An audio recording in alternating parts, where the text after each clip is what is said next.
উদুলি মুদুলি পৰিৱেশ চফ্ৰাই উচ্চতৰ মাধ্যমিক বিদ্যালয়ৰ সোণালী জয়ন্তী পাৰ ভাঙি ওলাই আহিল উৎসাহৰ ঢল। ঐতিহাসিক চৰাইদেউ জিলাৰ অন্তৰ্গত চফ্ৰাই উচ্চতৰ মাধ্যমিক বিদ্যালয়ৰ সোণালী জয়ন্তী বৰ্ষৰ সামৰণি অনুষ্ঠান দুদিনীয়া বৰ্ণাঢ্য কাৰ্যসূচী আৰম্ভ হৈছে। প্ৰথম দিনাৰ কাৰ্যসূচী অনুসৰি উদযাপন সমিতিৰ মূল পতাকা উত্তোলন কৰে উদযাপন সমিতিৰ সভাপতি তথা সোণাৰী সমষ্টিৰ বিধায়ক ধৰ্মেশ্বৰ কৰে। ইয়াৰ লগে লগে বিদ্যালয়ৰ পতাকা উত্তোলন কৰে বিদ্যালয়খনৰ অধ্যক্ষ ফণী চাংমাই আৰু 50 গৰাকী বিশিষ্ট ব্যক্তিৰ দ্বাৰা 50খন পতাকা উত্তোলনেৰে অনুষ্ঠান শুভাৰম্ভ কৰা হয়। স্মৃতি তৰ্পণ অনুষ্ঠানত বন্তি প্ৰজ্বলন কৰে অৱসৰপ্ৰাপ্ত শিক্ষক ধৰ্মেশ্বৰ শইকীয়া আৰু যুৱ সমাজকৰ্মী স্বামী আহমেদে। বিদ্যালয়ৰ শিক্ষক কৰ্মচাৰীৰ পুঁজিৰে নিৰ্মিত চাইকেল পকী গেৰেজ, বিদ্যালয়ৰ নতুনকৈ পকীকৰণ কৰা পকী বেৰা উদ্বোধন কৰাৰ পিছতে গ্ৰন্থ বিপণী আৰু প্ৰদৰ্শনী দ্বাৰ মুকলি কৰা হয়। দুপৰীয়া প্ৰাক্তন ছাত্ৰ-ছাত্ৰীৰ সতীৰ্থ সন্মিলন আৰু বিশেষ সম্বৰ্ধনা অনুষ্ঠান অনুষ্ঠিত হয়। এই সোণালী জয়ন্তী উপলক্ষে বিদ্যালয়খনৰ শিক্ষক শিক্ষয়িত্ৰী ছাত্ৰ-ছাত্ৰী স্থানীয় ৰাইজৰ লগতে প্ৰাক্তন ছাত্ৰ-ছাত্ৰীৰ সমাৱেশে এক মহামিলন ঘটে। প্ৰাক্তন ছাত্ৰী কিছুৱে ঘৰতে তৈয়াৰ কৰি অনা মিঠাই আদি লগৰ বন্ধু বান্ধৱীক বিতৰণ কৰি একেলগে খোৱা একেলগে ফটোশ্বট লৈ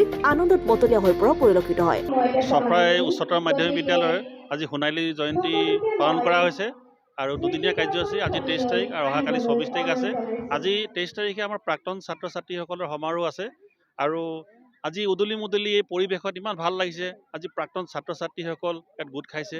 1973 চনত এখন চফ্ৰাই হাইস্কুলখন আৰম্ভ হৈছিলে আৰু প্ৰায় 1973 চনৰ পৰা আজি 1991 চনলৈকে আমাৰ বেচৰকাৰী হিচাপে চৰকাৰে আমাৰ চফ্ৰাই হাইস্কুলখন চলাই লৈ গৈছিলে।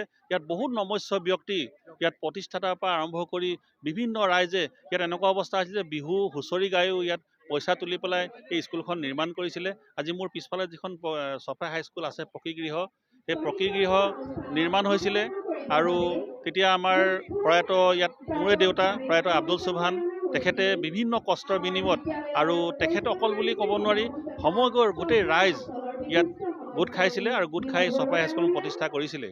আৰু আজি চফ্ৰাই হাইস্কুল গৈ পেলাই উচ্চতৰ মাধ্যমিক বিদ্যালয় হ'ল আৰু আজি সোণালী বৰ্ষত আমি নিজে আজি প্ৰাক্তন ছাত্ৰ হিচাপে আমি গৌৰৱবোধ কৰিছোঁ আৰু বিভিন্ন অঞ্চলৰ পৰা অসমকে লৈ ৰাজস্থানৰ পৰা আজি প্ৰাক্তন ছাত্ৰ ছাত্ৰী আমাৰ ইয়াত আহিছে। গতিকে আমাৰ আজি উদুলি মুদুলি পৰিৱেশত আজি আমি এনেকৈ ভাল লাগিছে যেন আমি আজি এজন ছাত্ৰ, আমি এজন এই চফ্ৰাই হাইস্কুলৰ ছাত্ৰ হিচাপে কৰিলোঁ আৰু সেই সময়ত আৰু অহাকালিলৈ আমাৰ ইয়াত সমাৰোহ আছে।